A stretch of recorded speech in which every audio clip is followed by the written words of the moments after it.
कृपया ध्यान रखें कि इस चैनल में सभी की सभी जो जानकारी है वो शैक्षिक और सूचनात्मक उद्देश्यों के लिए है। इस यूट्यूब चैनल में प्राप्त किसी भी जानकारी को वित्तीय सलाह, कानूनी सलाह या तो व्यक्तिगत सलाह के रूप में नहीं लिया जाना चाहिए।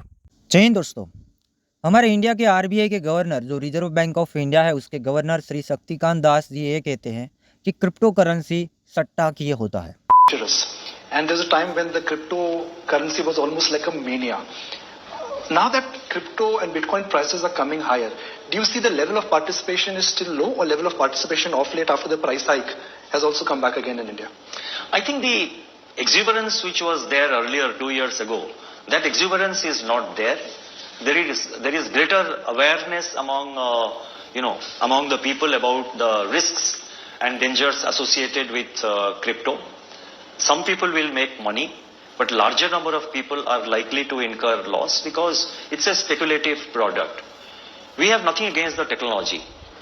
There has to be a clear line drawn between technology on which cryptocurrencies are based. Technology is the blockchain technology. We have nothing against it. Blockchain has got many applications. It's already under use. We are ourselves using the blockchain technology with regard to our central bank digital currency. So the underlying technology is a different, it's a different thing altogether that has to grow. We are ourselves using it in our central bank digital currency, the e-rupee. It is when that technology is used to develop certain products which are essentially speculative in nature and which are traded without any underlying and without any corresponding liability. Every asset has to have a matching, liability. Now, cryptocurrencies do not have whose liability it is, number one. Number two, there is no underlying. And it is a speculative product because without any underlying, some trading is going on. I sell you something for 1,000, you sell it to somebody for 2,000, somebody sells it to another person for 3,000. But what is the basis? So therefore, we call it a speculative product. And I think there is greater awareness among the people, not only in India, but internationally.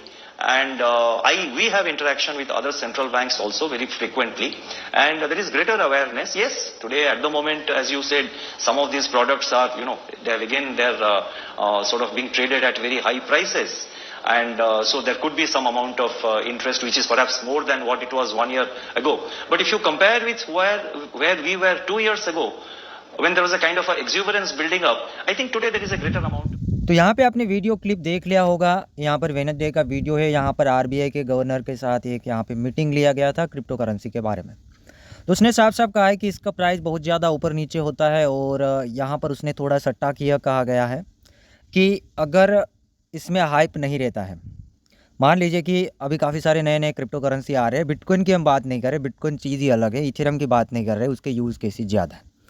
But कुछ meme coin होते हैं, कुछ ऐसी crypto करेंसियाँ होती है उसके अंदर hype होता है। अगर वही क्रिप्टो करेंसी के अंदर हाइप ख़त्म हो जाएगी तो फिर वो क्रिप्टो करेंसी रिकवर होना मुश्किल हो जाएगी। तो जिसने ऊपर से ख़रीदा है उसके साथ तो फिर सट्टा ही हो गया, ख़त्म हो गया, पैसा बर्बाद हो गया।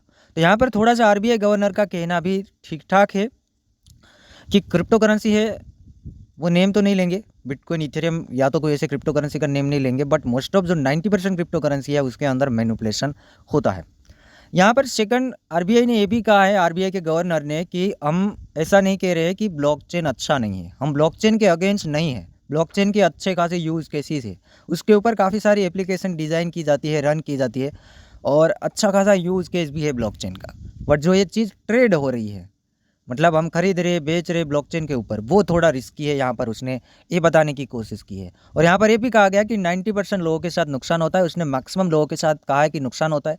और ये भी कहा है कि 2 साल पहले और अभी हम कंपैरिजन करेंगे तो मार्केट अच्छा है, ये भी बताया है। प्राइस अच्छा है, ऊपर है, लोग प्रॉफिट के अंदर है, सिंपल बात है, ये अच्छी बात है।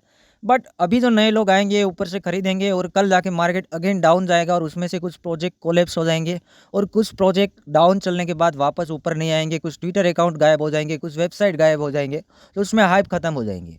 तो वो वाले जिस लोगों ने प्रोजेक्ट खरीदे हैं वो तो रिस्की हैं, बट हमें भी मालूम नहीं कि कौन से प्रोजेक्ट रिस्की है। बिटकॉइन एंड इथेरियम की बात नहीं हो रही दोस्तों, अभी भी बता रहा हूँ, और भी काफ़ी सारी क्रिप्टो करेंसियाँ हैं, उसमें मैक्सिमम रिस्क रहता है। बाकी आपको क्या लगता है कि क्या आरबीआई के गवर्नर सही कह रहे हैं? क्या इसको रेगुलेट करना चाहिए, क्या इसको बैन करना चाहिए? आपको जो भी लगता है कमेंट सेक्शन के अंदर बता सकते हैं।